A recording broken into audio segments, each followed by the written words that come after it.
While relieving himself, the man noticed something strange. A rock in the distance was glistening. He walked over, wiped the sand off the rock, glanced at his companion in the distance, and after a moment of hesitation, realized it might be gold. After some thought, he decided to call his companion over. To test their hypothesis, they took out a lighter and heated the rock. But after burning, the rock remained unchanged. Only then did they realize it was indeed gold. The two men tried to dig out the gold. However, after digging for a long time, they still couldn't reach the bottom of the gold mass, and they came to realize it was a veritable gold mountain. They attempted to pull it out with their hands, but it didn't budge an inch. Next, they tied a rope around the gold and fastened the other end to their pickup truck. The companion started the engine, trying to pull out the gold, but the rope suddenly snapped under the strain. Realizing that night was approaching and fearing they'd become prey to wild beasts, they gathered some firewood to build a campfire. The two sat by the fire,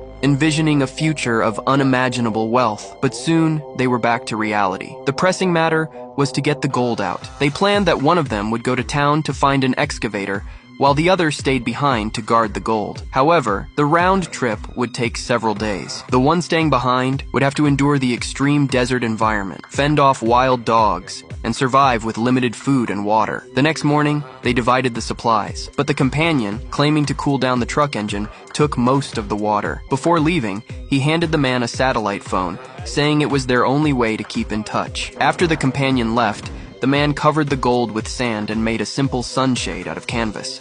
The next day, while gathering firewood, he chanced upon a crashed airplane. He inspected the wreckage and realized it could be an ideal campsite.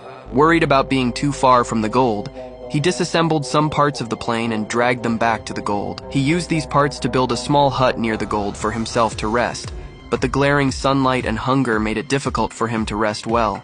He summoned up his strength, went back to the gold, and chipped off a small piece. Staring at the glittering gold piece, he was torn between giving up or persevering. Just then, the satellite phone rang. It was his companion calling.